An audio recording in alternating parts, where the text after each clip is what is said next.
Expresamos a ustedes un cálido saludo, anhelando un día muy productivo, un día, un ejercicio brillante de actividades de todos ustedes, estimados amigos oyentes. Es un placer saludarles. Me encuentro con el ingeniero Néstor Marroquín. Él es candidato, nos refiere el perfil de su presencia en el espectro de electores, en el espectro de los candidatos que tiene que seleccionar y elegir el pueblo ecuatoriano. Y más concretamente, doctor Marroquín, usted es candidato provincial. Buenos días, licenciado Rosero. Buenos días a la ciudadanía. Efectivamente, hoy estamos queriendo optar por una curul, por el distrito sur de la ciudad de Quito, por la provincia de Pichincha. Ya. ¿Por qué partido? Estamos por la lista 3, Sociedad Patriótica. Sociedad Patriótica. Usted tiene una indagación muy productiva que ha registrado este movimiento, este partido político desde hace mucho tiempo, como para asegurar a todos nuestros amables oyentes previsión, cuidado con el voto. Me da la impresión de que hay en cauce este momento de realización un fraude. ¿Y en qué consiste ese fraude? Ha tenido plan B precisamente a través de un investigador como Marlon Puertas, un periodista muy destacado en la ciudad de Guayaquil.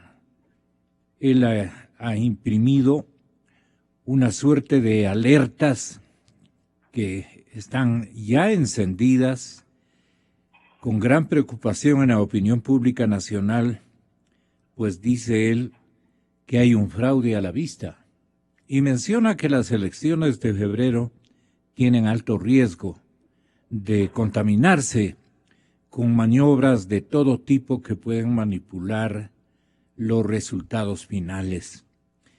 Los antecedentes, él dice que están allí, frente a nosotros.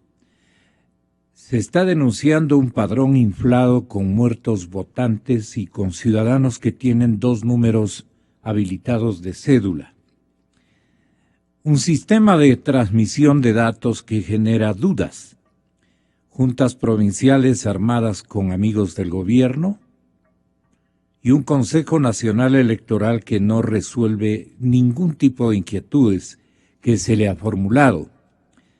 Salen más bravos, se enojan fácilmente y es más bien una especie de estratagema que les han enseñado a cumplir a cabalidad para negar todo asomo de fraude. ¿A usted le parece que este fraude a la vista tiene los mejores elementos como para dudar y pensar que el binomio oficialista está gozando de una gran ventaja provisto por el aparato estatal, el aparato institucional del Estado? Ustedes también, a través de Gilmar Gutiérrez, han elevado esta queja permanentemente, esta duda, y nadie hace caso. A ver, vamos por partes. Riesgo de contaminarse con maniobras de todo tipo. ¿Cuáles son? A ver, para conceptualizar un poco el tema. Yo fui auditor acreditado por las organizaciones políticas para este proceso, justamente el de depuración del padrón electoral, la auditoría al registro electoral, y también fui calificado para el tema de la auditoría al sistema de escrutinios.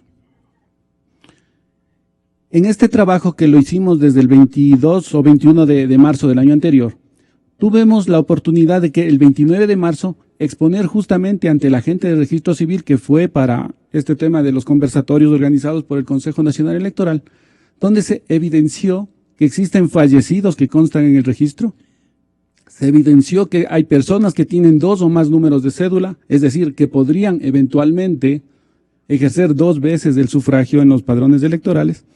así como más de 519,000 números de cédulas faltantes y algo así como 450,000 números de personas que posiblemente podrían estar fallecidas, declaradas en extravío, desaparecidas, migrantes que no han salido de la manera regular, es decir, salieron por alguna forma al extranjero y no han registrado esta salida, pero que eventualmente registra un número de casi 450,000 números de cédulas. Sumando solo estos valores, tenemos alrededor de 1 millón de datos conocidos y confirmados de los cerca de 2 millones de inconsistencias, porque comparando la parte estadística de lo que dice el INEC, lo que dice el registro civil y lo que finalmente se publicó el 4 de octubre anterior, existe alrededor de 2 millones de desfase. Pero en todo caso, este millón de datos que están identificados y que ese día 29 de marzo se les hizo conocer a los señores del registro civil, pues tenían el tiempo suficiente para hacer la depuración. Llegó el día 2 de octubre y con bombos y platillos Juan Pablo Pozo dijo, vamos, el padrón está depurado. Aquí no existe ni el 1% de inconsistencias. Pero a los auditores acreditados nunca nos invitó. Nunca nos dijo, señores, ustedes que son los que nos pusieron en alerta el 29 de marzo, queremos por favor que nos verifiquen si esto ha sido corregido o no. El 4 de octubre, con bombos y platillos ante 2 observadores internacionales, aprueban el padrón electoral. Efectivamente, con 12,816,698 votantes. Cuando el 14 de octubre también pongo mi renuncia a las auditorías porque no iba a ser cómplice de un fraude, no iba a ser válido algo que no es y no me consta. Hemos hecho nosotros desde ese día 29 insistentes pedidos para que se transparenten las cosas, nunca nos contestaron. A mucha insistencia nos contesta una carta el señor Fausto Holguín, el secretario del CNE, diciéndonos que la información que solicitamos en este proceso de auditorías nos entregarían el 23 de mayo del 2017. Es decir, un día antes de la posesión del nuevo presidente. ¿Se estaban burlando? Bueno, yo lo tomé de esa manera y por eso es que dije públicamente el día 14 renuncio a las auditorías y yo desconocía pues que ya me han renunciado, como dice Juan Pablo Pozo, que ya me habían renunciado un mes antes. Nunca recibí la comunicación del movimiento que patrocinó mi candidatura en ese entonces. Nunca el Consejo Nacional Electoral me notificó y me dijo, vea, señor Marroquín, ingeniero Marroquín, o como quieran llamarme los señores, usted ya no es auditor. Y dentro de los causales del tema de la función de auditoría, solamente tenía 3 formas de separarme de la función. Es decir, presentando mi renuncia voluntaria, que es lo que hice el 14 de octubre, cuando se había terminado ya el proceso de las auditorías, y por haber cumplido o incurrido en una falta en el reglamento donde me sancionen con la destitución del cargo, digamos. Ante estas circunstancias presenté la renuncia y donde he publicado estos valores. El Consejo Nacional Electoral gentilmente... ¿Pero quién tiene sopesando su queja y su testimonio, más que el testimonio, las pruebas que encierran su queja, comprobadas, ya denunciadas anteriormente, sin ningún tipo de respuesta? Así es. Ya. Entonces, ¿qué pasa? ¿Pero usted se convierte en candidato también?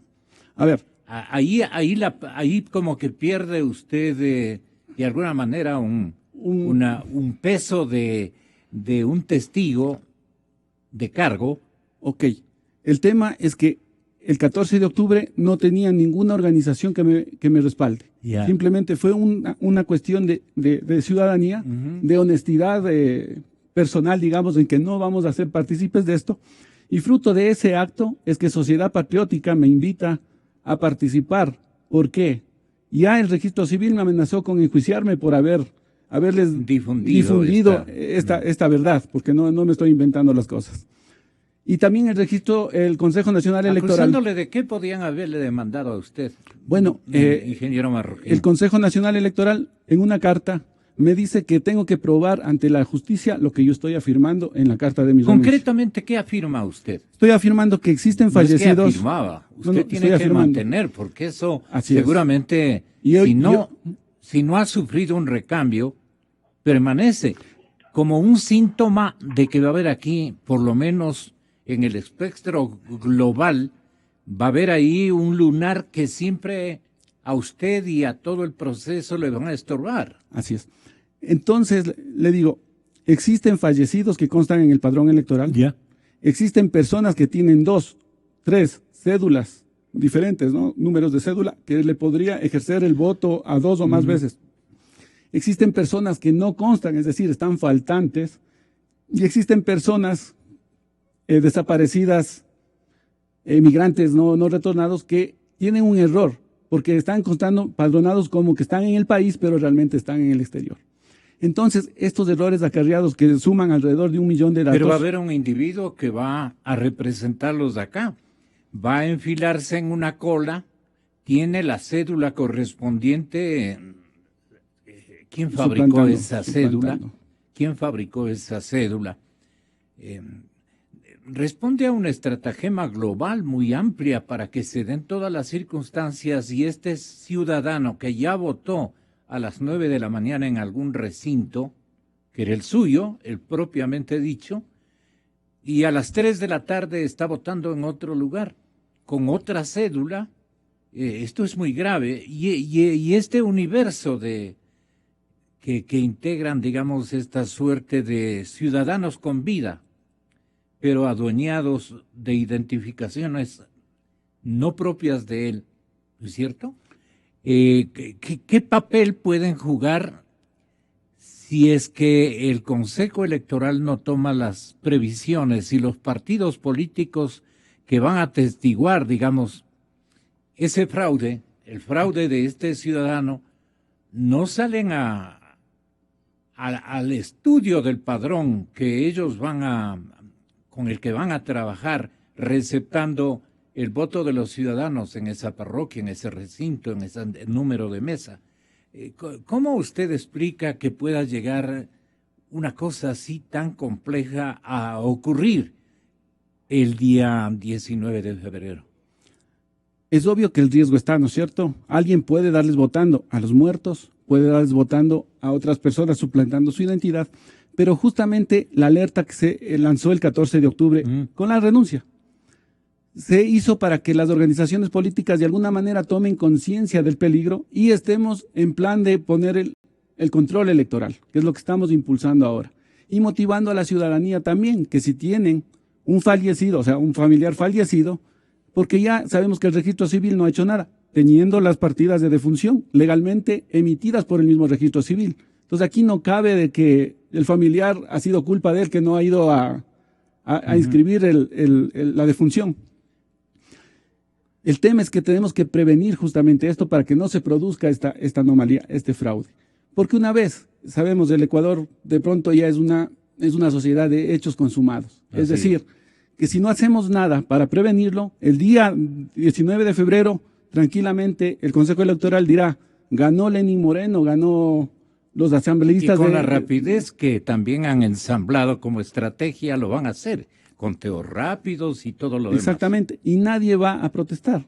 Y va a decir, los que estamos en oposición somos minoría, somos locos que estamos ahí hablando al aire y diciendo cosas que no tienen sentido.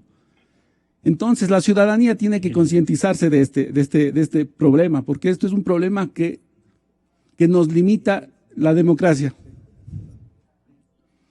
nos limita a la libertad, nos limita a ejercer nuestros derechos, porque si se consolida este mal llamado socialismo del siglo XXI, este gobierno de la revolución ciudadana que nos ha empobrecido en vez de sacarnos adelante, si se pereniza este modelo, estoy seguro que en menos de un año vamos a replicar la lamentable situación de los ciudadanos de Cuba o de Venezuela.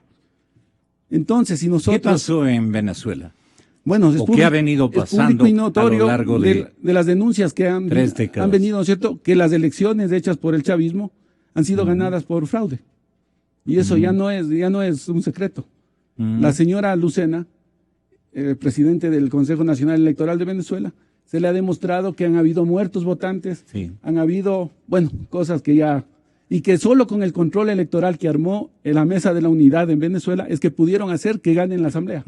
El fraude se institucionalizó en Venezuela, ciertamente. Así es. Bueno, veamos qué dice en la ciudad de Guayaquil el presidente o director, mire, le estoy dando jerarquías al respetable compañero Marlon Puertas, periodista, investigador, que a nombre de Focus quiere llevar a conocimiento de ustedes lo que ellos han encontrado en una revisión de todos los componentes de un escrutinio que al parecer nos va a llevar por este camino.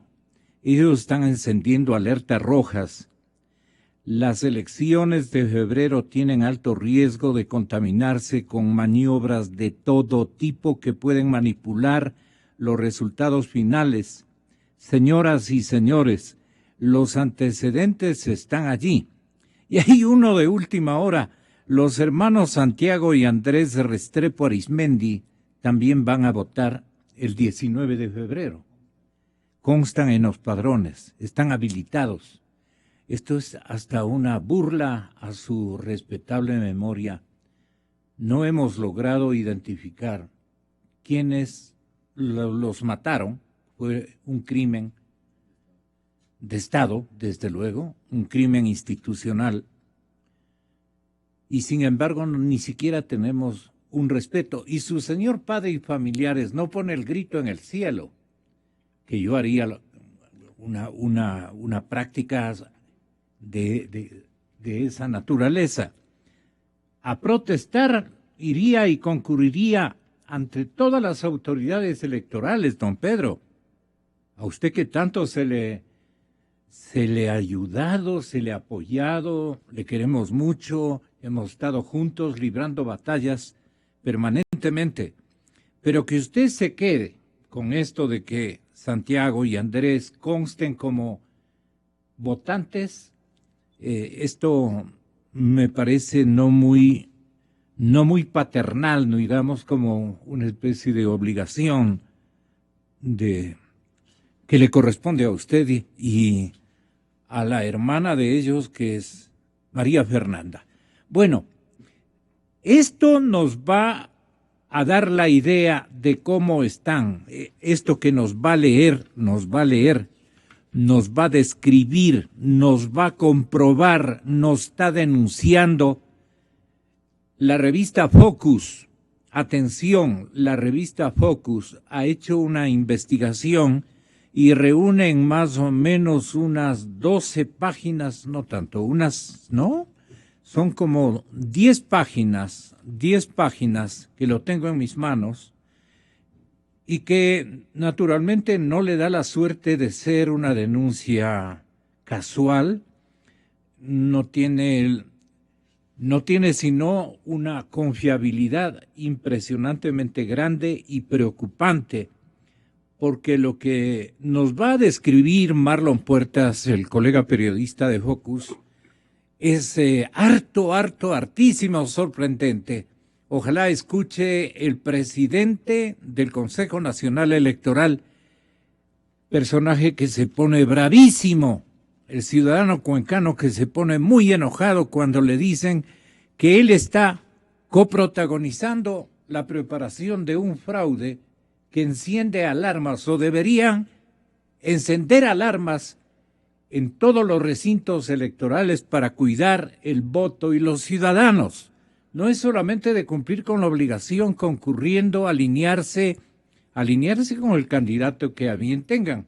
Me refiero al alineamiento en las columnas de compatriotas que el 19 de febrero tendremos que ir a votar, pero cuidando nuestro voto, cuidando el voto de los demás, denunciando a tiempo cualesquier distorsión a la voluntad popular. Entonces, no es fácil el asunto. ¿Qué pruebas han recogido ustedes, Marlon? Bienvenido, buenos días. Hola, Gonzalo, buenos días. Un saludo al ingeniero Marroquín. Un saludo a toda la audiencia. Bueno, el informe que hicimos en el portal básicamente es una recopilación de hechos, de antecedentes que han venido ocurriendo en el país no de ahora, sino desde hace algunos años. Y lo que hicimos fue atar cabos, ir atando cabos, ir uniendo estos acontecimientos que inequívocamente tienen un solo sentido, y el sentido es alinearse, estar simpatizando siempre con las tesis del oficialismo, en todo sentido. Por eso es válido haber hecho esta recopilación, porque no solo se trata de este proceso electoral, en que nos estamos centrando básicamente en las denuncias que ha hecho el ingeniero Marroquín, que ha presentado Sociedad Patriótica en la Fiscalía. Ellos dicen que con pruebas incluso de actas duplicadas, lo que ha ocurrido en el anterior proceso electoral de 2014, obviamente la inacción de la Fiscalía ante esas denuncias, sino que hemos ido un poco más allá, desde el origen mismo del Consejo Nacional Electoral. Perdone, Marlon, dejando en claro que Sociedad Patriótica, con Gilmar Gutiérrez y Néstor Marroquín aquí presente, es el partido que más ha venido insistiendo en esta denuncia de que existe un padrón repleto de inconsistencias. Usted, alarmado por esta situación, alarmado, obviamente, por lo que iba encontrando, ha proseguido en esta indagación. ¿Y qué resultados ha generado esta investigación periodística, Marlon? Porque usted no es miembro de partido político, está cumpliendo, a nombre de la revista Focus, está cumpliendo una obligación investigativa del periodismo ecuatoriano, por el que yo le agradezco muchísimo. Pero vamos leyendo a la gente, haciéndole conocer las tristes novedades que ha recogido esta indagación de Focus.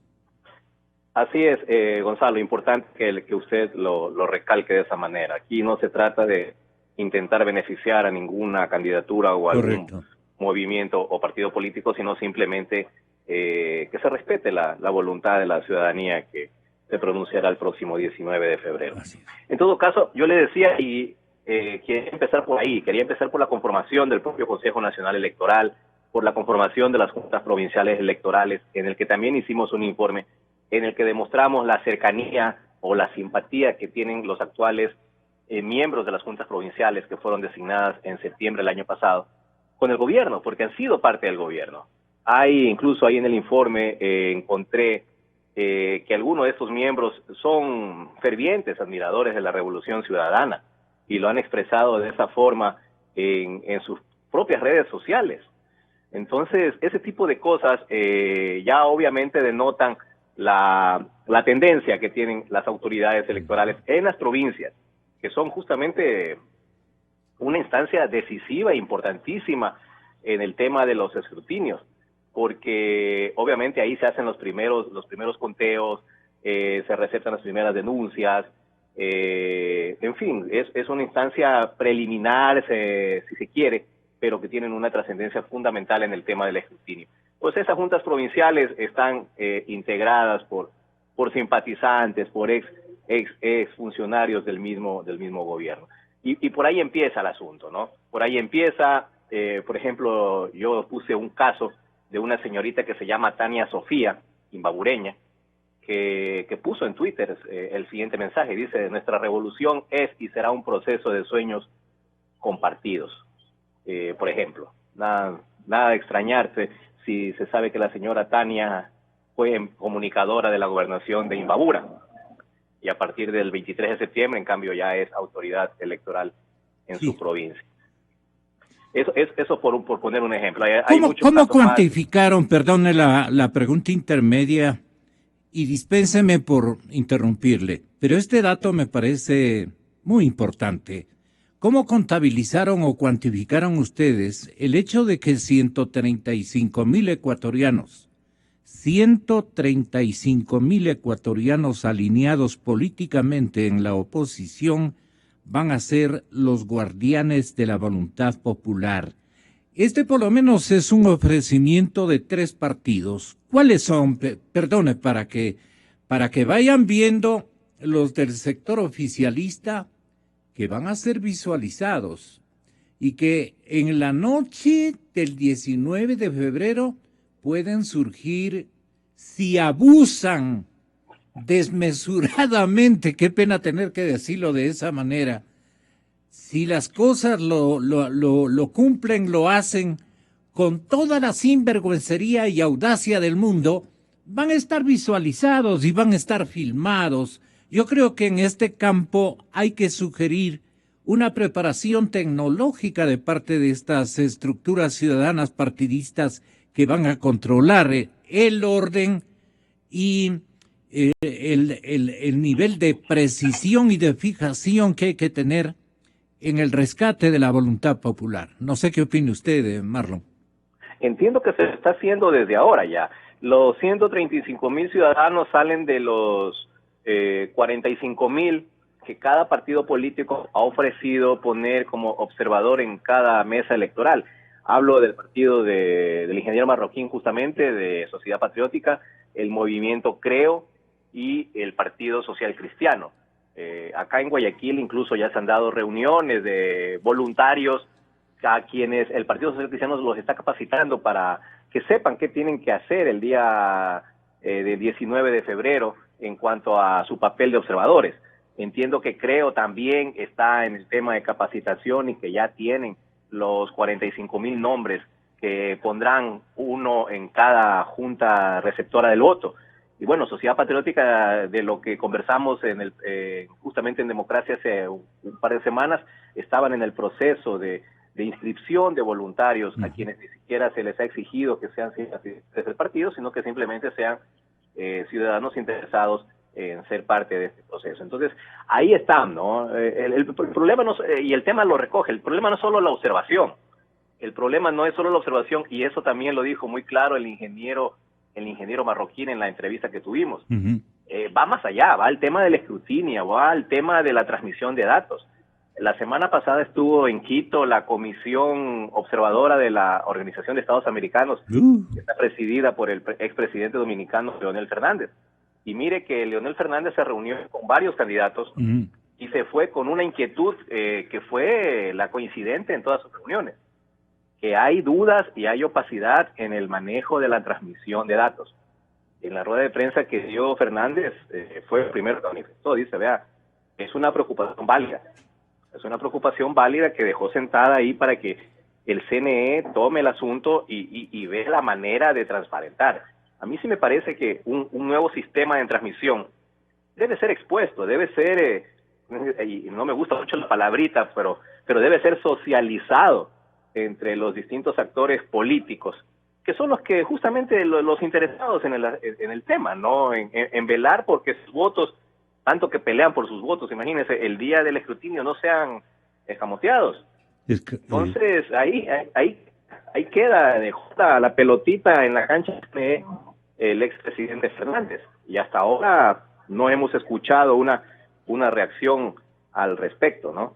Entonces, una reacción que vendría a ser un tanto vergonzante de parte del Consejo Electoral, pero ellos confían de que fue bien atendido, porque a eso se dedican los tribunales electorales, a atender bien a los jefes de misión y a la institucionalidad internacional que viene a verificar la pureza del comicio en cualquier país de América Latina. Eso les pasa incluso a los nuestros cuando son invitados. Nunca van a impugnar circunstancias. ¿Quién va a impugnar en Venezuela? Con semejantes atenciones de que son objetos y las personas coidearias internacionales que van expresamente allá, nunca van a traer la menor queja, y lo que exhiben en documentos colectivos es su satisfacción por el espectacular evento cívico lleno de toda forma de haber respetado el entorno normativo del evento. Esto ya estamos acostumbrados, es una práctica en todos los países, lamentablemente, de nuestra América Latina. Ahora, uno de los candidatos, recuerdo yo, Andrés Páez, y recuerda el matutino La Hora, Andrés Páez decía que es necesario que este mismo instante la gente verifique si sus familiares muertos continúan empadronados. Perdone que el ingeniero Marroquín respecto de esto nos dé una opinión también. Nos mantenemos, Marlon. Tenga la bondad de ingeniero. ¿Cómo puede un ciudadano acudir al registro civil, al padrón electoral, acercarse al mismo? ¿Dónde estará mi pariente o mi ser querido que murió recientemente? ¿En dónde votaba? Ya le cambiarían a otro universo de votantes, pero con cambio de nombre. ¿Cómo podría producirse esto que ustedes han estado investigando en los últimos tiempos, ingeniero? A ver, aquí hay que diferenciar dos cosas puntuales. Los fallecidos antes del 2 de octubre, ellos no deberían de constar en el registro electoral, porque en teoría el registro civil hizo la depuración. Los fallecidos... En teoría. En teoría digo, porque en la práctica no se ha dado. ¿Por qué? Pruébenos que no se ha dado. A ver, tenemos, y justamente el día de hoy a las 10:30 vamos a presentar la demanda en el Tribunal Contencioso Electoral, porque es hora ya de que las autoridades hagan algo. Que si hay un culpable, que en este caso es del registro civil, pues le impongan la sanción por la negligencia manifiesta o por el dolo con el que operaron al no depurar la información. Eso vamos a exigir como ciudadanos. Y las autoridades, en este caso los jueces del Tribunal Electoral, tienen la obligación de sancionar. Aunque sea, dígale, ¿sabe qué, señor? Se ha equivocado, le pongo esta multa, pero sancione. Para que la ley no sea burlada. Eso por una parte. Por otra parte, le decía de los fallecidos posteriores al 2 de octubre, esos van a seguir constando, porque es obvio que el padrón electoral que se cierra ese día 2 de octubre no puede ser modificado hasta que se proclamen los resultados. Y con errores o sin errores debe de ser reportado. Porque el día 4 de enero, que nos hicimos la entrevista aquí con Marlon, dijimos que teníamos serias dudas en las varias etapas del procesamiento de los datos. Una es la fase de transmisión de datos, que en eso está una empresa contratada y que nos ha dado ya el visto bueno para hacer la inspección al data center y la inspección a los enlaces para verificar si cumplen o no cumplen las expectativas de la ciudadanía.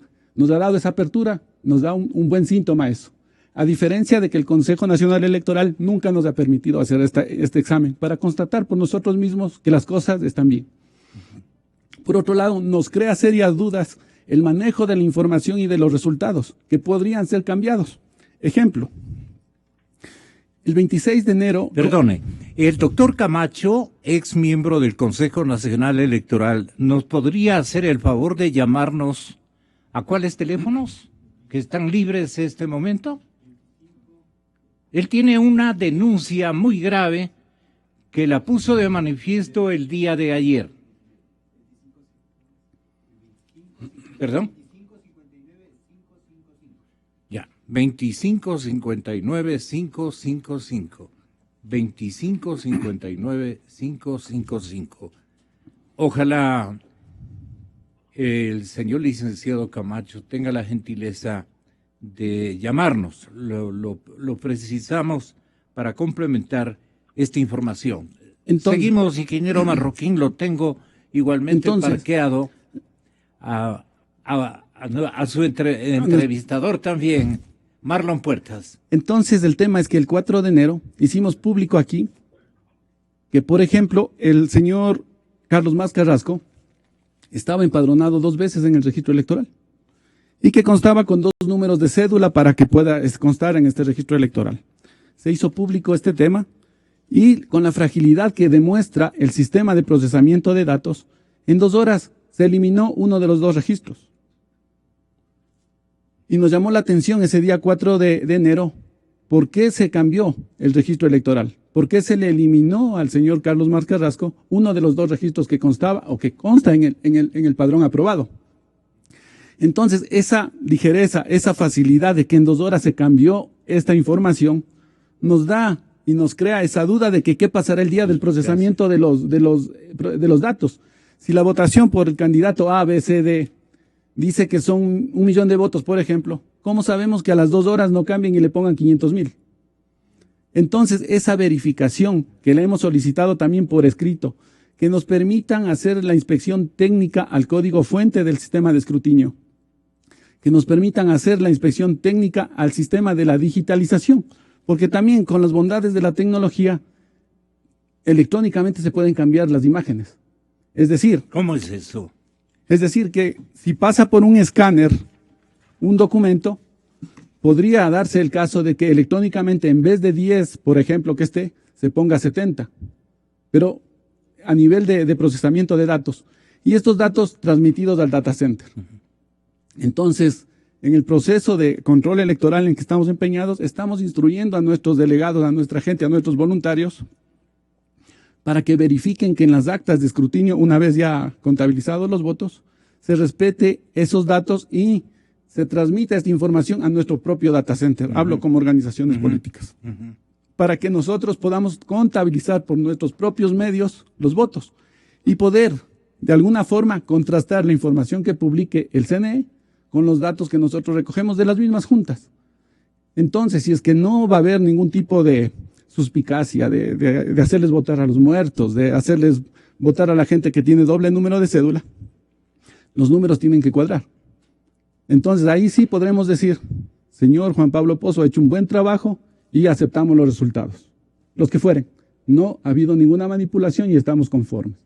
Pero ¿qué pasará y qué grave sería de que nosotros verifiquemos que una junta refleje un resultado, tengamos el acta de esa junta y que en el sistema del Consejo Electoral refleje otro resultado? Qué grave sería. Qué terrible. Hay motivos para desconfiar, Marlon. El Consejo Nacional, dice usted, desde que nació con este nombre, Consejo Nacional Electoral, emulando el ente electoral venezolano, ha estado siempre presto a satisfacer los deseos de Carondelet. Qué grave que la presidencia de la República esté influyendo en el comportamiento del Consejo Nacional Electoral y de alguna manera esté instruyendo y ordenando la aplicación de diferentes sistemas nada legales, muy proclives a beneficiar al partido de gobierno y al candidato de gobierno, que es lo que teme la ciudadanía. Ahora, ustedes tienen motivos para desconfiar. Vamos, Marlon, si es tan amable. Existen. Desafortunadamente para el país existen esos motivos para no estar tranquilos el día de las elecciones. Y es sencillo hacer un repaso a todas las actuaciones del Consejo Nacional Electoral frente al gobierno. Recordemos las fracasadas consultas populares que impulsaron en su respectivo caso el movimiento Yasunidos. Yasunidos fue una organización que se movió por todo el país recogiendo firmas, completaron las firmas, las presentaron y resulta que al momento ya de ser aprobadas sencillamente las firmas no servían porque en ese momento el deseo del gobierno era que no se dé paso a una consulta popular y se le permita sin ningún problema explotar el petróleo de Yasuní. Ese es solo un ejemplo. Otro caso fue el de... Pero el CNE rechazó esas firmas. Correcto. Y fue un tema en el que toda la organización de Yasunidos no se sintió conforme. Y sencillamente se vio un pronunciamiento que no dio paso a una consulta que hubiese sido válida. Aquí se ha consultado en el país de cualquier cosa. Y un tema tan importante como la conservación de la Reserva Natural Yasuní no fue tomada en cuenta o el país no fue tomado en cuenta, era un asunto totalmente válido. Ese es un caso. El otro caso que recuerdo es el de Guillermo Lasso y su fracasado intento de poner en consulta popular las enmiendas constitucionales, que tampoco se dio paso. Eso fue un pasa la bola entre Consejo Nacional Electoral y Corte Constitucional, y finalmente al político no se le dieron ni siquiera los formularios de recolección de firmas. Dos casos. El tercero y último prácticamente fue el jueguito que se armó entre un grupo de jóvenes simpatizantes, aliados, leales a Rafael Correa, que armaron todo un show para impulsar una consulta popular que permita reelegirse a Rafael Correa, que permita hacerlo cambiar de opinión.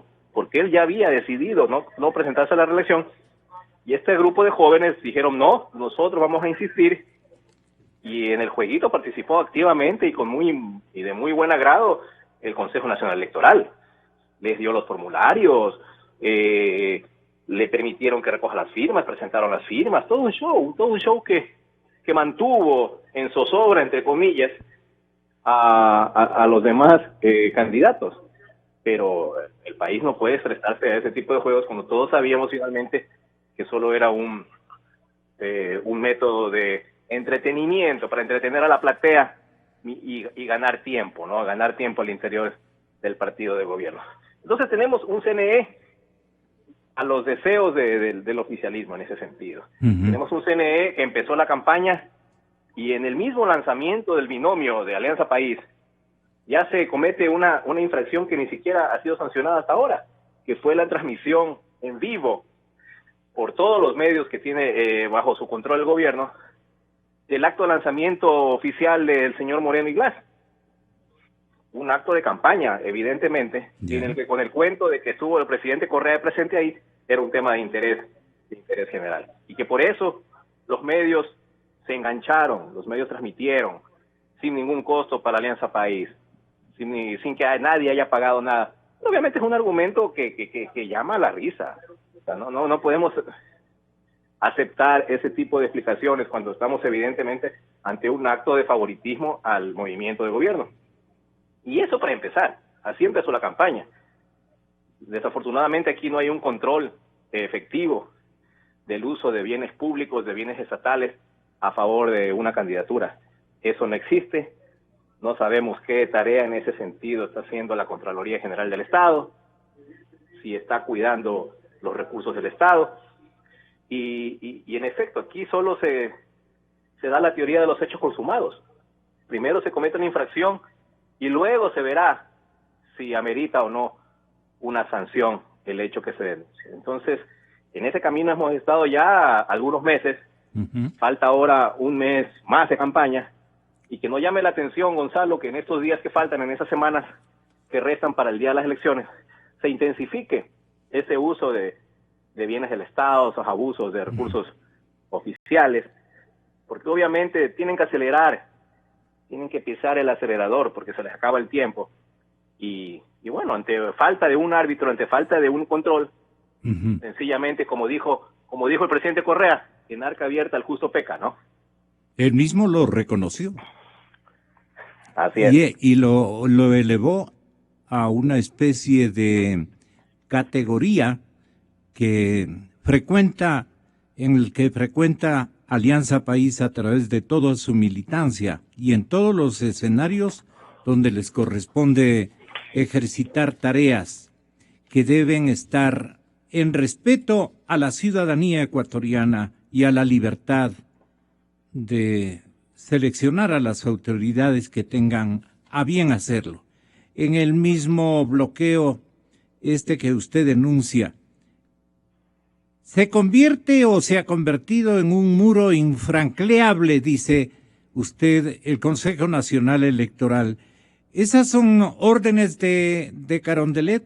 Tú no te muevas de tu sitio, resiste, no des gusto a nadie, mantén la línea. Así deben ser los instructivos de estos caballeros, entre ellos, ¿no?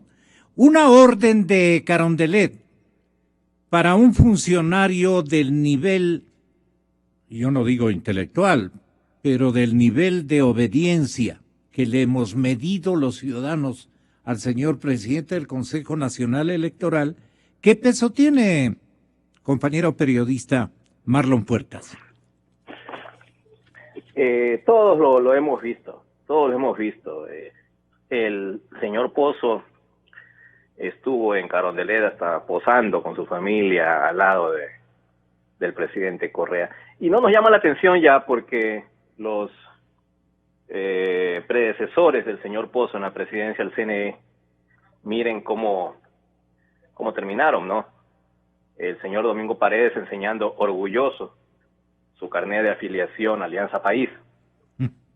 Hasta lo promocionó en redes sociales, ahí posando, feliz con su carnet. Y el señor Omar Simón, también ya sabemos dónde estuvo trabajando, ¿no? En la misma presidencia de la República. Y estos señores fueron los que presidieron el órgano electoral en su momento. No sé cuál será el destino que tenga el señor Pozo cuando salga de la función.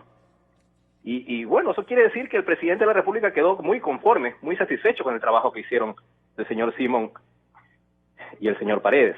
Tan satisfecho quedó que hasta los llamó a trabajar, bueno, en el caso de Omar Simón a la presidencia a su lado, y en el caso del señor Paredes, pues fue muy bienvenido a las filas del oficialismo. Aquí ni siquiera se mantienen las formas, ¿no? Ni siquiera se disimula un poco ese fervor, esa simpatía partidista que existe por la línea de gobierno. Hay muchos ciudadanos de los que nos están escuchando que dicen lo siguiente, afirman lo siguiente: no nos preocupemos. Las Fuerzas Armadas nos van a defender. La institución militar incluso nos ha comprometido a través de las redes sociales de que van a estar muy atentos a toda forma de distorsión que se quiera operar.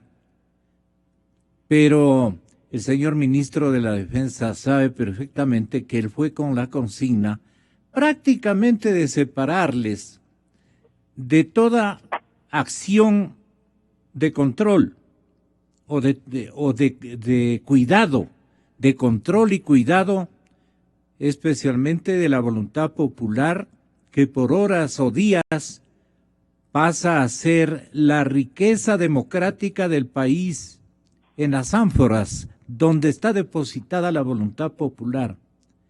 Eso no va a haber, de lo que tengo entendido. ¿Cómo estarán los militares a la hora en que los resultados no tengan la contundencia de una voluntad popular, de una intención de voto respetable y respetada?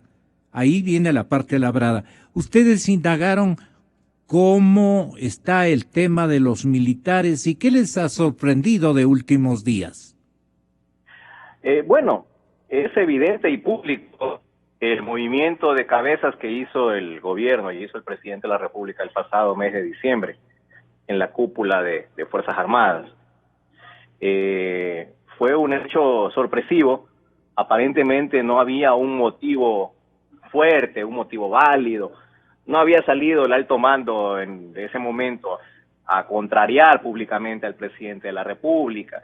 No había pasado ningún escándalo de eso, ¿no? Pero sin embargo, en diciembre, el presidente resolvió, es su derecho, lo consta en la Constitución, esa potestad, voló la cúpula nuevamente, ¿no? Sí. Y puso, y lo llamativo en realidad fue que para designar a los nuevos comandantes de cada rama, tuvo que dar de baja a ocho oficiales de alto rango. ¿Qué quiero decir? Que para buscar a alguno que le convenza, sencillamente iba decapitando, ¿no? Iba diciendo tú no, hasta llegar por el tema de antigüedad en el asunto de los militares, al que finalmente lo convenció y lo dejó al frente de cada rama de las Fuerzas Armadas. Y lo puso además como jefe del Comando Conjunto a César Merizalde Pavón, que es hermano del actual gerente de Petroecuador, Pedro Merizalde Pavón. Por favor, es un actor de corrupción. Sabemos todos que apareció en los Panama Papers con su empresita ahí, que supuestamente nunca operó. Y se perdió por varios días, usted recuerda. Nadie sabía dónde está Pedro Merizalde. Pero estuvo de viaje, ¿no? Estuvo de viaje por Asia. Pero ya regresó y entiendo que sigue al frente de la petrolera. Con él no hubo ningún problema, pese a que se le comprobó que tuvo su empresa abierta en Panamá, en un paraíso fiscal. Con él no se aplicó el pacto ético que tanto reclama el presidente de la República, y el funcionario sigue al frente de la petrolera. Claro. Pero el nuevo jefe del Comando Conjunto es su hermano, César Merizalde Pavón. Así es. El señor general debió haber optado por la delicadeza. Mi hermano está en este momento en controversia nacional por el tema que nos ocupa a todos los ecuatorianos. Y yo no puedo, señor presidente, aceptar un cargo de esta naturaleza representando y comandando prácticamente a toda la institución militar con un hermano que todavía no ha recibido la bendición de las autoridades jurisdiccionales, por así decirlo, una vez que no hay todavía una claridad en el esfuerzo de ver qué papel cumplió en todo esto Pedro Amerizalde Pavón, uno de los primeros indiciados en el tema de Petroecuador. Entonces, esos cambios, 8 altos oficiales, como usted dice, al no ser escogidos, debieron pasar a disponibilidad. Y con las Fuerzas Armadas, que me perdone el señor presidente, pero ha hecho lo que bien ha querido. Ahora tiene facultades constitucionales, desde luego, pero hay un asunto interno, el respeto. Así como le han respetado en la institución militar, salvo excepciones, y eso ya cuando abandonan sus filas le dicen algo, pero mientras han estado allí, los soldados han sido francamente respetuosos de la cúpula civil que gobierna nuestro país, igualmente por voluntad del pueblo ecuatoriano, que en esta oportunidad no quieren respetar la voluntad popular por todo lo que estamos comentando. Alguien tiene que decir estas cosas, pues. Naturalmente que tenemos que decir estas cosas. No estamos inventando. El coronel Alberto Molina Flores dice, seguramente no les será útil a sus aviesos propósitos, haciendo piruetas pseudolegales, nombró comandante de la Marina prescindiendo de 5 vicealmirantes y de un contraalmirante. La triquiñuela consiste en nombrar un comandante de una terna y de inmediato darle de baja, luego de nombrar otro comandante de una nueva terna, ¿no? Igualmente de la Fuerza Aérea, prescindió de 2 generales y nombró al tercero de la terna, que es el hermano de el indiciado. Si no es indiciado, sobre él, digamos, hay dudas manifiestas de las autoridades judiciales y naturalmente del mundo político ecuatoriano, en donde, y obviamente la vindicta pública, dicen, a ver, pues, ¿qué papel jugó Pedro Amerizalde? Ahora le están imputando absolutamente todo a Carlos Pareja Llanuselli. Ya no es, era un buen tipo, parecía honrado, no. Este ha sido un desbocado ladronazo. Me está oyendo donde esté, me está escuchando. Pero sí, así dicen. No estoy repitiendo sino lo que ellos han dicho. Entonces, así, ¿qué país estamos construyendo y qué futuro nos espera en estas próximas elecciones, señoras y señores? Nuevamente un premio a todas estas circunstancias que estamos narrando con extremado cuidado, con una limitación importante, porque todos merecemos consideración y confianza de parte de la colectividad. No sé qué opine, señor Marroquín. Vamos entonces terminando con el estudio. La investigación de Marlon Puertas, ¿cómo termina? ¿Qué comprueba respecto a estas señales rojas que habíamos exhibido? Tenga la bondad, vuelva a llamar. Me quedé un poco. Tenga la bondad. Marlon Puertas en línea telefónica en brevísimos instantes, si es tan amable.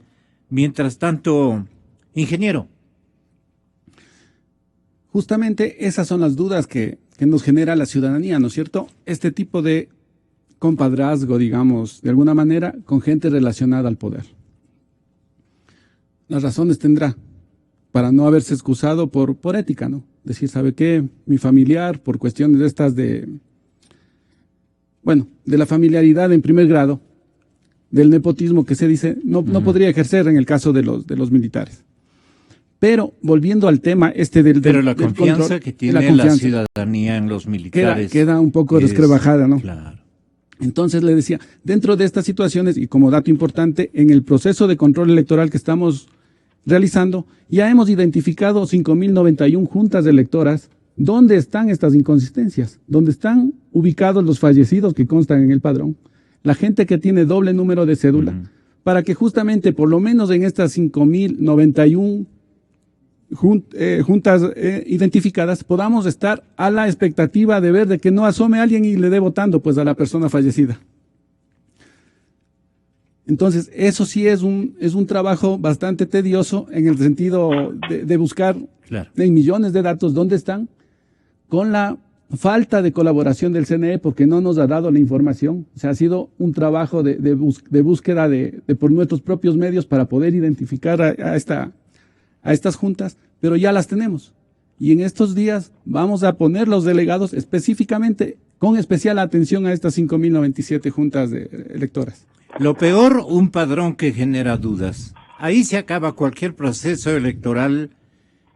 Continuemos con el alcance que tuvo esta investigación periodística de Focus. Compañero, tenga la bondad. Bueno, el objetivo del tema era prender las alertas, no se trata aquí de siquiera decir que va a darse ya irremediablemente un fraude. Eso no se lo está planteando, pero sí, en cambio... A manera de pregunta, fraude a la vista, como que si no reaccionamos los ciudadanos y la institucionalidad de control o de controles, las cosas pueden tornarse muy, muy graves por el camino que han tomado. Exactamente, Gonzalo, y la oportunidad es válida porque ayer nomás vimos otras encuestas en las que los resultados indican que las cifras están apretadas, ¿no? Que las cifras están apretadas. Por el segundo lugar especialmente. Sí, y no solo eso, deberíamos poner alerta y atención en que también el señor Moreno, con los votos válidos que se tomen en cuenta, todavía tiene la posibilidad, escasa, pero tiene la posibilidad de ganar en una sola vuelta, de completar el 40% de votos válidos, y aunque sea con las justas, pero con ese 40% recordemos que ya no habrá segunda vuelta. El segundo tiene 10 puntos de distancia con el primero, que alcance los 40 puntos, sencillamente no va a haber balotaje, no va a haber segunda vuelta, y eso también está en disputa. Y el voto nulo y el voto en blanco también le favorece a Lenin. Correcto. Entonces, antes de que se terminen matando los aspirantes al segundo puesto, deberían también preocuparse, ver un poco, alzar la mirada y darse cuenta que arriba también existe la seria posibilidad que el señor Moreno tenga los 40 puntos que requiere, en votos válidos, que es lo que determina la ley electoral. Claro. Entonces, está apretadísimo el asunto, y no pueden manipularse de ninguna forma los resultados, en ningún sentido. La voluntad popular tiene que ser respetada, pero estamos viendo un escenario bastante complicado en ese sentido. Así que la intención Marlon, hay ciudadanos con los que conversamos a cada instante, nos identifican que somos periodistas y nos averiguan y emiten una opinión y dicen, con la persona que yo platico, converso o le consulto, todo el mundo dice que no va a votar por el candidato Lenín Moreno o por el candidato oficialista. Yo creo que esa campaña está perdida. Están equivocadísimos, no solamente por estos esfuerzos de transparencia que estamos exigiendo a través de la investigación de cómo se está desarrollando la campaña y cómo va a ser el proceso de conteo y todo lo demás. El problema es que hay gente que está Engañada se llama eso. Engañada, se autoengaña. Usted tiene toda la razón. El candidato Lenín Moreno se da el lujo o se va a dar el lujo incluso de declinar la invitación a los debates presidenciales que en número de 2 se van a suscitar en Guayaquil y Quito y Guayaquil, organizado por una cámara de comercio del puerto principal y por un emporio de medios, una corporación de medios que pertenecen al fantasma, al conocido fantasma. Entonces, con todo el respeto, naturalmente, a los medios de comunicación que han hecho historia en nuestro país, pero que ya no responden a una familia que mantuvo el buen nombre de esas instituciones de comunicación por lo más alto. Bueno, eso es lo que está ocurriendo, y aparte de eso, estas intencionalidades y ellos disimulando incluso con el simulacro, etcétera, etcétera. Esta pastillita creo que nos va a tocar tomarnos. Marlon. Bueno, ya no hay mucho tiempo, ¿no? Ya estamos a escasos 30 días, un poco más de las elecciones. Realmente lo que sorprende es que a estas alturas venga el señor Pozo a decir que solo son 12 casos los que aparecen fallecidos empadronados. Esos 12 casos aparecieron en un día, en pocas horas, en las redes sociales. Eso es lo que no dice el señor Pozo. Y no dice que hay miles de personas, miles de ciudadanos que no se van a tomar la molestia de verificar por internet si su pariente que ya falleció está o no empadronado. Eso sencillamente tratar de minimizar un problema que existe, un problema real, que es un padrón no depurado, que no debería existir a estas alturas con la tecnología que existe en el mundo. No deberíamos tener siquiera un caso o 2 o 3. Él dice que son 12. Yo creo que deberían ser mucho más el momento en que todos los ciudadanos nos pongamos a verificar si algún pariente nuestro fallecido está o no empadronado. Las sorpresas serían mayúsculas. Claro. Gonzalo. Pero claro, él confía en el tiempo, ¿no? Él confía que ya se vienen las elecciones, él quiere pasar rápido este asunto. Ojalá se venga mientras más rápido mejor. Por ahora, pues él dice que es algo pequeño, ¿no? Es algo pequeño. Da la impresión incluso de que hasta el embajador norteamericano y la Secretaría de Justicia de los Estados Unidos como que se ha puesto de acuerdo con el reloj electoral ecuatoriano. Eso ya dijo el embajador. Cuidado, vayan a pensar de esa manera. Lo que pasa es que nosotros tenemos una formidable institucionalidad que va a ofrecer toda la información, pero ya cuando no haya remedio, nos planteamos nosotros al interior. ¿Qué le dijo finalmente William Murillo para conocer lo que él piensa de los migrantes y de la votación de los migrantes el 19 de febrero, mi querido Marlon? Bueno, con William Murillo hablé hace algún tiempo atrás. Él hizo una investigación en forma personal con los recursos que él contaba y encontró pues que algunos migrantes que tienen años viviendo fuera del Ecuador se han topado con la novedad que alguien les dio votando en el país. Esa fue una investigación, como digo, personal de William Murillo. Él es una persona bastante relacionada con el tema de migración, pues sabemos todos secretario de migrante aquí en este mismo gobierno. Y luego pues ha seguido manejando el tema y en forma particular realizó esa investigación topándose con esa novedad, haciendo un muestreo, ¿no? Esto se trata de un muestreo. Aquí quien tiene los recursos para hacer una investigación a fondo con todo lo necesario es el Estado, es el Consejo Nacional Electoral. Los ciudadanos particulares, como el caso del señor Murillo, lo que hacen son muestreos, tomar pequeñas muestras que reflejan un problema. Estadísticamente un muestreo sabemos la validez que tiene, pero sí sirve para evidenciar una irregularidad, porque como digo, no solo se puede decir, que son 12 casos, es que son 10 casos, son 20 casos. No deberían existir esos casos. Si una persona está viviendo afuera, no tiene por qué aparecer en el país como que ha votado, porque sencillamente ocurre que alguien votó por él. Y eso no puede ocurrir en un país como el nuestro, que ya cuenta con todas las herramientas, tuvo todos los recursos para modernizar su sistema, ¿no? Así que eso también lo dijo William Murillo. Como suele pasar aquí, presentó su denuncia y no pasó nada, ¿no?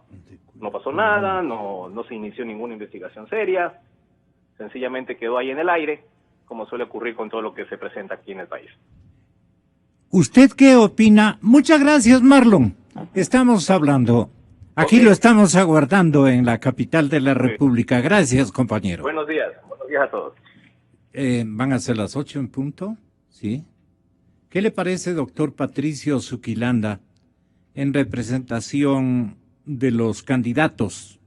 Claro que no todos los candidatos deben pensar de la misma manera, pero la desconfianza incluso ha de llegar hasta el ingeniero Lenín Moreno. Yo creo que hasta él debe estar dudando de que le jueguen limpio, que no le jueguen Barcelona, como dice la ciudadanía, especialmente de la costa.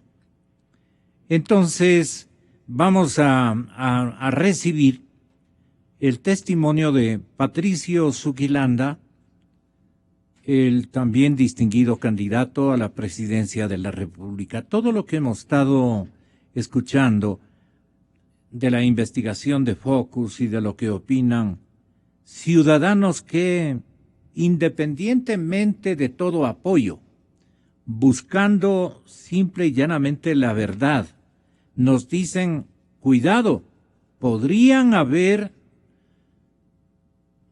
sufragantes fantasmas inexistentes. Aquí le tengo también a Pablo Gerves. Pablo Gerves, desde la ciudad de Cuenca, nos dirá sucintamente lo que ustedes han indagado, Pablo, pero déjeme oír y que nuestra audiencia escuche a uno de los 8 candidatos a la presidencia de la República. ¿Qué piensan los candidatos? ¿De alguna manera se conectan, se autoexponen inquietudes? ¿De qué dudan? ¿O ustedes tienen elementos de transferencia informativa desde las campañas de los otros candidatos que les puedan permitir más o menos identificar cuál es el margen y los ángulos de inquietud que predominan este momento en las 8 candidaturas? Tenga la bondad, doctor Patricio Zuquilanda, buenos días. Buenos días, licenciado. Mire, primero agradecerle muchísimo a usted por este contacto y decirle lo siguiente. Primero, felicitarle a usted, a Marlon Puertas y a Néstor Marroquín, porque ustedes están tocando el principal tema que tiene esta campaña política. No hay otro más importante que este. No, los candidatos a los cuales usted se refiere nos hemos unido en lo que se llama el Acuerdo Nacional por la Transparencia Electoral, que reúne a 16 organizaciones políticas con el propósito de justamente buscar la nitidez en el voto electoral. Mire, y yo quisiera aportarle con 2 datos que son muy importantes. La aplicación de la norma ISO de la OEA garantizaría de alguna manera la nitidez electoral, pero Almagro personalmente me dijo en Washington a mí, y lo mismo el señor Icaza Plaza, que es el delegado de él en este proceso, me dijeron, mira Patricio, lo que hay que hacer en este momento es, no vayan a creer los ecuatorianos que la aplicación de la norma ISO de calidad electoral significa que eso va a ser nítido. Tiene que haber una voluntad política para que el Ecuador pueda garantizar una pureza en el respeto al voto. No es que la norma de por sí mismo ya garantiza la nitidez electoral. Nosotros sabemos además que hace varios meses el Acuerdo Nacional por la Transparencia Electoral ha solicitado audiencia a Juan Pablo Pozo para conversar con él respecto de los 8 procesos que garantizan este acto. Y sin embargo el señor Pozo se ha negado categóricamente a recibir a ningún delegado del Acuerdo Nacional. Esto configura una mala intención y además él está utilizando de alguna manera la publicidad y la propaganda del Consejo Electoral para decir que se ha reunido con nosotros, y eso es falso. Yo digo que el señor Pozo está mintiendo. En tercer lugar, el acuerdo nacional solicitó expresamente de manera oficial que el Consejo Electoral invite a la Unión Europea, porque es este organismo internacional, es esta agrupación de los países europeos los que tienen la mejor tecnología electoral, con el propósito de verificar si una elección es pura o no. En el mundo, me refiero al mundo, no hay otra agrupación con mayor calidad profesional que la Unión Europea para hacer este tema. Viajamos al Parlamento Europeo, a las comisiones ejecutivas, y ellos estuvieron gustosos de venir a Ecuador y necesitaban una invitación de la Cancillería, pero lastimosamente el canciller extranjero que tenemos no les envió esa invitación, y por lo tanto la Unión Europea no va a venir, y probablemente vengan como observadores individuales, pero no va a venir como institución. Esto configura un serio conflicto, porque parecería ser que ellos han invitado a personas que realmente tienen relación ideológica con ellos, ¿no? Y por eso yo me permito utilizar este micrófono para decir, señor Santos, es decir, a Daniel Samper, a Ernesto Samper, el secretario de UNASUR, que vaya con cuidado, porque él no puede avalizar una ilegalidad en el país. Estamos con los ojos encima de él, y él ya no tiene el prestigio suficiente a nivel internacional como para que añada una mancha más al tigre. De tal manera que, otra cosa que quiero manifestarles, que hace un momento acabo de recibir una llamada de Colombia de un señor ecuatoriano que me dice que él inmediatamente revisó el padrón electoral, dice, y su tío, que falleció hace 33 años, el señor Miguel Ernesto Pavón Villasís, consta en el padrón electoral, y le han dado, inclusive le han hecho votar y le han dado hasta el comprobante de votación. Así es que si el señor Juan Pablo Pozo está diciendo que son 12 casos, pues auméntele uno más, ya son 13. Porque nosotros hemos comprobado que son miles, y eso lo decimos categóricamente. Presentamos como partido político dos demandas. La primera, con todas las pruebas necesarias a la Fiscalía, con el propósito de corroborar todo lo que dice ese patriota que se llama Ernesto Marroquín, que está ahí con usted. No, y todo el proceso se perdió, y dijeron se perdió, sorprendentemente se perdió. Volvimos a presentar el proceso últimamente y nunca más nos respondieron con todas las pruebas necesarias. Usted sabe que Sociedad Patriótica ha insistido, y por eso estamos tan gratos de que en esa emisora sea usted, Marlon Puertas y otros periodistas que hayan acogido esta grave preocupación que Sociedad Patriótica la viene planteando desde el año 2009. Esa es mi posición en relación Escuche con este tema, usted, candidato presidencial, lo que ha descubierto el Frente de Defensa Nacional. Está Patricio Gerves. Buenos días, Cuenca. Buenos días, don Gonzalo, me cambió el nombre. Pablo Gerves Cueva, a las órdenes. Ahí está, ahí le estoy viendo al compañero el causante. Yo también estaba pensando, digo, no, es Pablo. Es que usted está hablando con Patricio Zuquilanda, entonces seguramente se le quedó este nombre. No, aquí está, le puedo poner de testigo a mi contertulio. Aquí está doctor Patricio, y en verdad, antes está Patricio, no, pero estas cosas anecdóticas en la mesa de redacción de cualquier medio ocurre. Cuando no hay la precisión de algún compañero, esto provoca daño. No se preocupe, Gonzalo. Pablo, tenga la bondad. Vamos al grano. Así es. Concuerdo completamente con las palabras de Patricio Zuquilanda, se ha expresado de la forma más clara. Pero usted no es de Sociedad Patriótica. Absolutamente, señor, yo soy un ciudadano independiente. Sin embargo, vale la pena aclarar. Con Sociedad Patriótica, conjuntamente acá en la ciudad de Cuenca, con el señor Plaza, que es mi buen amigo, hemos venido trabajando conjuntamente, porque hay que reconocer lo que es del César al César. El partido que más ha reclamado, y con fundamentos debidos, es Sociedad Patriótica, con Gilmar Gutiérrez, Patricio Zuquilanda también. Hemos cruzado información, y bueno, nuestra labor concretamente se ha concentrado en lo que significa el Registro Nacional Electoral de Votantes. Mire, Gonzalo y ciudadanos que nos escuchan, todo proceso electoral tiene una base fundamental: el registro de votantes, conocido como padrón electoral general. Si ese registro, si esa base fundamental de votantes está viciada, simplemente todo el proceso se vicia por ende. De tal manera que si es que hay un vicio en el padrón electoral, se puede hablar claramente de un fraude electoral. No futuro, no avenir, no señores. Las cosas claras. Las elecciones tienen que ser transparentes y la mejor forma de transparentar es tener un registro electoral verdadero, auténtico. Nosotros... Se fue la señal. Intentamos rápidamente. Estaba en la mejor parte de el esfuerzo que también han hecho ellos ya desde hace algún tiempo. Yo he tomado contacto, Néstor, con ellos frecuentemente y no tengo el gusto ni de conocerlos a ninguno de ellos, pero optimizado por el esfuerzo que están realizando en una ciudad colateral a las dos urbes fundamentales donde hay el mayor espectro de intención de voto, me parece una obra fantástica la que están cumpliendo desde la ciudad de Cuenca, esto que se llama Frente de Defensa Nacional. Correcto, Gonzalo, estoy sí, Pablito, adelante. Sí, perdón, señores, se cortó la llamada. Miren, como venía diciendo, pues la base fundamental de todo proceso electoral aquí en la China, en Júpiter o al fin de la galaxia, es el registro de votantes.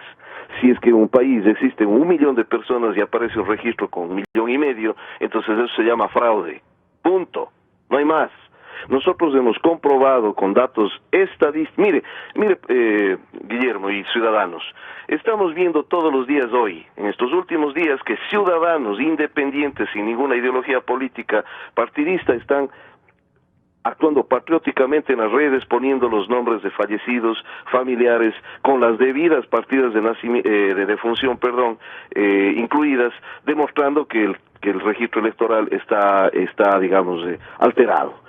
Esto de por sí, ya lo dijeron Gilmar Gutiérrez hace casi un año atrás, 40,000, escúchenme bien, ciudadanos, 40,000 y más ciudadanos resultaron en esta situación, personas de más de 100 años, de 120 años, muertos que están dentro del padrón. Y claro, Juan Pablo Pozo sale ahora, luego de una declaración que dio en Cuenca, que ya lo tengo firmada y la puedo enviar a usted para que la presente, que dijo: señores, no hay un solo muerto en el registro electoral, ni uno solo. En el CNE de Azuay se firmó esto el día 22 de noviembre, si no estoy mal, y un periodista me pasó el video. Y resulta que ahora empiezan a aparecer decenas. Repito, más de 40,000 se descubrieron. El proceso fue terminado y René Mouget salió a decir, el inefable René Mouget salió a decir que se darán a conocer los resultados de esta investigación luego de las elecciones. Hasta ahora. Señores, no podemos ir a un proceso electoral con un registro electoral viciado. Se ha demostrado por parte del Frente de Defensa Nacional, en el cual participan profesionales de altísima calidad egresados de la Universidad de Cuenca, que de acuerdo a la auténtica cantidad de población ecuatoriana en edad de votar, de 16 a 100 o más, existe 1,616,000 personas en exceso de la población ecuatoriana en capacidad de votar. Esto se ha demostrado con documentos oficiales públicos. Tengo en mis manos la documentación notarizada, la cual fue presentada a la Comisión Nacional Anticorrupción en manos del economista Jorge Rodríguez hace aproximadamente 2 meses.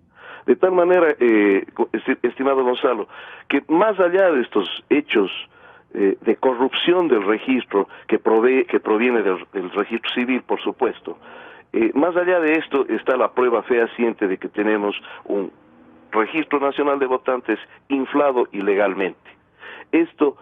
Yo hago un llamado público a los partidos políticos, a las personas que tienen influencia política. Pondremos en sus manos los documentos a las personas o agrupaciones que quieran para que hagan la correspondiente denuncia a la Fiscalía del Estado. porque esto tiene que ser reinvestigado. Así sea que no se haga nada, porque ya sabemos que en este gobierno nada se hace en contra de sus propios intereses, pero por lo menos que quede el proceso ahí y que no se pierda como se perdió el proceso iniciado por Sociedad Patriótica. Entonces, es hora de judicializar este documento para que tenga el peso suficiente ante la ley y a posteriori, Dios mediante, con autoridades probas, en verdad, se pueda seguir el proceso e investigar este tema, mi estimado Gonzalo. Pablo, muchas gracias. Señoras y señores, muchísimas gracias, ingeniero Marroquín. Estamos contra reloj, como siempre, pero no nos sentimos orgullosos de aquello. Cuidado, estamos preocupados. Odebrecht, corrupción Odebrecht, el segundo capítulo de indagación periodística con Santiago Guarderas, César Montúfar, Gonzalo Ortiz y el guayaquileño, no sé si es guayaquileño, el doctor Roberto López, creo que sí, ¿no? El respetable caballero doctor Roberto López, hablarán de fraude y corrupción Odebrecht, Odebrecht. Tengan la bondad, buscando la verdad. Informamos a nuestra audiencia.